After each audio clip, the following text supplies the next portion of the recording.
बोल सियापति रामचंद्र महाराज की जय। पवन सुत हनुमान की जय। श्री गुरु चरण सरोज रज निज मन मुकुल सुधार। वरो रघुवर विमल जसु जो दायक भगवान। होतिहीन तन जानिके सुमिरो पवन कुमार। बल बुद्धि विद्या मोहि हरहु कलेश विकार। तोय करे हनुमान चालीसा होय सिद्ध साखी गौरीसा। तुलसीदास सदा हरि चेरा कीजे नाथ हृदय डेरा। पवन तनय संकट हरण मंगल मूर्ति रूप। राम लखन सीता सहित हृदय बसहु स्वरूप। हरे राम जय जय राम तेरे मन बसियो सीताराम। श्री राम जय राम जय जय राम। श्री राम जय राम जय जय राम। श्री राम जय राम जय जय राम। श्री राम जय राम जय जय राम। श्री राम जय राम जय जय राम। श्री राम जय राम जय जय राम। बोल सियापति रामचंद्र महाराज की जय। आज जरा निवास डॉक्टर नवीन जी जो कि अपने प्राण कार्य का भी समझते हैं, पिताजी हैं जो कि रेलवे से रिटायर हुए हैं, हमेशा की तरह सबको अपना आशीर्वाद देते हैं। और हमारे साथ आज हमारा सौभाग्य है श्रीमान वरिंदर चोपड़ा जी जो कि जलंधर महानगर के संयोजक हैं।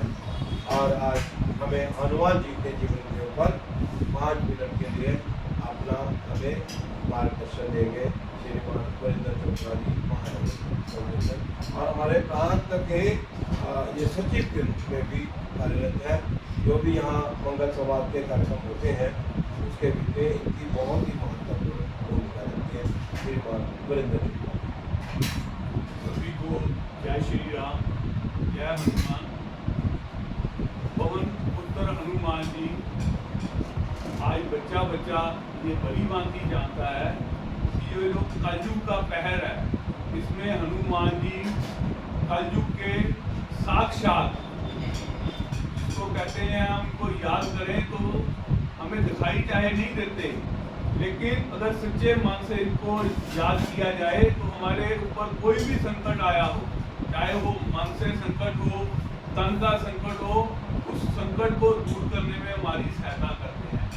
आज भी कई भगत ऐसे मिल जाएंगे जो बोलते हैं कि मैं रोड से जा रहा था, मेरा एक्सीडेंट होते होते बचा, मेरे को हनुमान जी ने हाथ देकर बचा दिया। हनुमान जी को जो भी भगत सच्चे मन से याद करता है, हनुमान जी कोई खास पूजा पद्धति से नहीं प्रसन्न होते। अगर उनकी मूर्ति के पास जाकर जय श्री राम प्रेम से बोल दो तो वो उसके साथ उसको कृपा दृष्टि प्रदान कर देते हैं। हनुमान जी का जो जीवन है, कहते हैं कि जो माता जी अंजलि माता थी वो इंद्रदेव के दरबार में एक अप्सरा थी। और इंद्र जो था हम सभी को पता है वो भोग विलास वाले देवता थे। उन्होंने माता अंजलि को अपने दरबार में बुलाया तो माता अंजलि जी जो भगवान शिव की परम भगत थी वो भगवान शिव का श्रृंगार अपने शिवलिंग का घर में कर रही थी। तो उन्होंने जब उनको न्योता मिला, सुनेहा मिला इंद्रदेव के महल में आओ, तो उन्होंने आने से मना कर दिया कि ये समय मैं अपने प्रभु को दे रही हूँ, मैं नहीं आ सकती। इंद्रदेव ने इसको अपना अपमान समझा कि इन्होंने मेरे दरबार में आने से मना कर दिया। उन्होंने उसी समय मन में चाल चली, माता अंजलि जी को जाकर कहा, ये अप्सरा का धर्म होता है उसके राजा को प्रसन्न करना, उसका और कोई पूजा पाठ प्रस्तुति करना कोई धर्म नहीं है। तुमने मेरे जो मैंने तेरे को सुनेहा भेजा था उसकी पालना नहीं की, अब तू इसका दंड भुगतने के लिए तैयार हो जा। उस समय ब्रह्मदेव जो है वो अपनी अखंड तपस्या में लीन थे। तो राजा इंद्र ने माता अंजलि को कहा कि जाओ और ब्रह्मदेव जी का जो तप है उसको भंग करो। तो माता जी ने बोला कि अंजलि माता जी ने कहा कि ये धर्म की दृष्टि से सही कार्य नहीं है, मैं ब्रह्मदेव के तप को भंग करूंगी तो ये अच्छा नहीं होगा। तो इंद्रदेव ने कहा कि तुम्हारा धर्म यही है, मेरे को प्रसन्न करना, मेरे को धर्म की बातें मत समझाओ, जो मैंने कहा है वो करो। और माता अंजलि जी मजबूरीवश इंद्रदेव के जो उन्होंने उनको आज्ञा दी थी उसकी पालना करने के लिए ब्रह्मदेव का तप भंग करने के लिए वे चली गई। वो अपने प्रयोजन में जो उनको आज्ञा मिली थी वो सफल हो गई। तो ब्रह्मदेव ने उनको श्राप दे दिया कि तूने एक सुंदरी होने के बावजूद बानरों जैसी हरकत की है, तेरा मुख जो है बानरों जैसा हो जाएगा। वो फिर अपना सारा अतीत को भूलकर भगवान हनुमान जी के जो पिताजी हैं राजा केसरी जी जिनको बोलते हैं उनके पास जंगल में चले गई, क्योंकि वो भगवान शिव को बहुत चाहती थी, प्यार करती थी उनके साथ। हमारे पंडित जी ने अभी हमें बताया कि भगवान इश्क कहते हैं कि हमारे साथ इश्क करो, लगन लगा लो, लगन तुमसे लगा बैठे, जो होगा वो देखा जाएगा। इसी भाव के साथ वो लगी थी भगवान शिव के साथ। रामदेव को भी जब पता चला कि षड्यंत्र के पीछे इंद्रदेव का हाथ है, भगवान शिव को भी पता चला कि मेरे कारण मेरी एक परम भक्त को ऐसे ऐसे संकट आ रहे हैं, तो राजा जो केसरी राज थे उनको था कि मेरे घर में कोई ना कोई संतान हो। तो भगवान शिव ने जब त्रेता युग का प्रारंभ होना था, हनुमान जी को माता जी के गर्भ में पवन देव के माध्यम से स्थापना की। इसलिए भगवान हनुमान जी को हम भगवान शिव के अंश अवतार भी बोलते हैं, पवन देव के पवन पुत्र भी बोलते हैं। हनुमान जी ने अपने जीवन में जब बाल काले में थे वो नटखट थे, वो साधु संतों को तंग करते थे और शरारतें उनकी इतनी अजीब होती थी कि सब उनसे दुखी हो जाते थे। ऐसे एक बार एक संत को उन्होंने शरारत करते हुए ज्यादा तंग कर दिया, उनका कोई लोटा वगैरह था उसको छुपा दिया, तो उन्होंने श्राप दे दिया कि तेरे में जितनी भी शक्तियां हैं वो तू सब कुछ भूल जाएगा।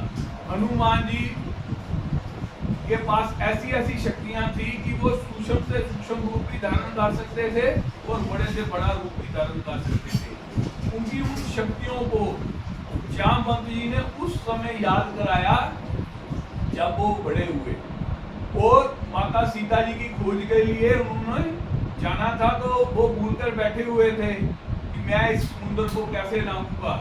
तो जामवंत जी कहते हैं हनुमान जी आप वही हो जो जिन्होंने ऊपर सूर्य देव को अपने मुख में धारण कर लिया था, आपके लिए कोई कार्य कठिन नहीं है। हनुमान जी को अपनी शक्तियों का जैसे ही बोध होता है तो वो कहते हैं कि जब तक मैं राम काज को पूर्ण नहीं कर लूंगा, माता सीता की खोज नहीं कर लूंगा, तब तक मैं आराम से चैन से नहीं बैठूंगा। वो भगवान श्री राम उनको माता सीता को दिखाने के लिए एक मुद्रिका, एक निशानी देते हैं ताकि माता सीता जी को यकीन हो जाए कि ये मैंने ही हनुमान जी को भेजा है। वो अपने मुख में लेकर मुख में वो राम नाम वाली बात हो गई। वो समुद्र पार करके जाते हैं, रास्ते में उनको कई तरह की रुकावटें आती हैं लेकिन उन सबको पार कर जाते हैं। जब वो लंका में प्रवेश करने लगते हैं तो वहां पर लंकनी उनका मार्ग अवरोध करती है। तो हनुमान जी उसको जैसे ही अपने बुर्ज के साथ प्रहार करते हैं, उसको चोट लगती है तो लंकनी भी एकदम से जाग जाती है। वो कहती है मेरे को समझ आ गया कि ब्रह्मा जी ने मेरे को बोला था जब कोई प्राणी लंका में प्रवेश कर जाएगा मेरे को घायल कर देगा, समझ लो लंका का विनाश शुरू होने वाला है। मैं आपको पहचान गई। तब उन्होंने बोला था प्रवीसी नगर कीजे सब काजा, इदे राखू कोसलपुर राजा, कर्ण सुधार को करही मिताई। ऐसा वाला श्लोक जो है बोलकर उन्होंने हनुमान जी को बोला अपने हृदय में कौशलपुर राजा का निवास करो और तुम अपना कार्य सिद्ध करो। हनुमान जी ने जाकर वहां पर अपने क्रोध को भी काबू रखा और जहां पर उन्होंने क्रोध दिखाना था माता सीता जी की हालत देखकर उन्होंने जो शोक वाटिका थी वहां पर फल फ्रूट जो थे वो खाए। राक्षसों से भगवान राम ने जो उनको कार्य दिया था कि कैसे रावण के दरबार में जाना है वो सारा मार्ग अपने आप प्रभु राम की कृपा से उनके लिए सुलभ होता चला गया। वहां पर उन्होंने रावण के दरबार में पहले एक शांति प्रस्ताव रखा कि तू सुधर जा, माता सीता को इज्जत के साथ वापस प्रभु श्री राम के पास भेज दे। लेकिन रावण जो था वो अपने अहंकार में चूर था, उसको लगता था कि ये एक तुच्छ सा प्राणी मेरे पास आकर मेरे को चुनौती दे रहा है, वो वनवासी मेरा क्या कर लेगा। हनुमान जी ने की पूंछ को उन्होंने आग लगा दी। वो जो आग थी रावण की लंका पूरी की पूरी जलकर खाक हो गई। उसी बीच में विभीषण जी भी हनुमान जी को मिले जो राम जी के भगत थे। आगे चलकर वही रावण के जिसको बोलते हैं बेटी बने और आखिर में राम रावण युद्ध जो हुआ उसमें सत्य की विजय हुई। माता सीता जी वापस आई। हनुमान जी ने बहुत से ऐसे कार्य किए अपने जीवन में। लक्ष्मण मूर्छा आई है, रावण लेकर गया, उस सब में भगवान राम के कार्यों को सिद्ध किया। लेकिन एक क्षण भी उनके मन में कभी भी किसी प्रकार का इस बात का अहंकार नहीं आया कि अगर मैं नहीं होता तो भगवान राम माता सीता को कैसे खोज पाते, ये राम रावण युद्ध में हमारी विजय कैसे होती। उन्होंने सारे का सारा जो श्रेय था भगवान श्री राम और अपनी भक्ति को दिया कि प्रभु की कृपा के कारण ही मैं अपना जीवन सफल कर सका। हनुमान जी के जीवन से हमें यही प्रेरणा मिलती है, जो भी कार्य करो उसमें कभी ये नहीं कहना चाहिए कि ये मैंने किया है। प्रभु ने हमारे को माध्यम बनाया है, हम उसके निमित्त कार्य करते हैं, इसी कारण वो कार्य सफल हो पाता है। जय श्री राम।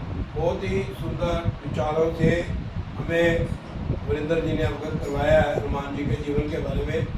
मैं इतना ही कहूँगा जो वरिंदर जी ने कहा है, परिवार प्रबोधन का प्रत्येक कार्यकर्ता हनुमान जी के एक अंश के रूप में कार्य करे। राम काज कीने बिना मोहे काम विश्राम। समाज के बीच में जो बुराई आई है, जो परिवार कमजोर हो रहे हैं, हमारी जिम्मेवारी है उन परिवारों को मजबूत करना। इसलिए हम कहते हैं भक्ति में, शक्ति में, सेवा में, आनंद में, राम में एक परिवार बनाएंगे। ये जो वरिंदर जी ने आपको बातें बताई हैं, हम अपने जीवन में धारण करते हुए प्रत्येक क्षण और कम से कम 1 रुपया 1 घंटा समाज हित के लिए हनुमान जी की नाम लगाना प्रारंभ कर देंगे तो हमारा जीवन सार्थक हो जाएगा। बहुत बहुत धन्यवाद वरिंदर जी का और डॉक्टर मनीष जी का, परिवार का। इनके निवास पर हम बैठे हैं और एक भजन थोड़ी देर में प्रस्तुत करेगी अपनी जो क्या नाम कृति, इनका कल जन्मदिन भी था और बधाई है कृति को बहुत बहुत जन्म दिवस की। बहुत अच्छी कविताएं बोलती है, बहुत अच्छे भजन बोलती है और बहुत ही देशभक्ति के गीत भी गाती है। बहुत बड़ी बड़ी स्टेज पे पर भी मैंने इनको देखा है। तो चलिए एक छोटा सा भजन देशभक्ति का गीत कोई भी एक करके। मेरी झोपड़ी के भागा चल जाएंगे राम आएंगे। मेरी झोपड़ी के भागा चल जाएंगे राम आएंगे। राम आएंगे आएंगे राम आएंगे। राम आएंगे आएंगे राम आएंगे। मेरे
का प्राणियों में ईश्वर का गौ माता की गौ हत्या बंद हो, गौ हत्या बंद हो, भारत के संतों की, सनातन धर्म की,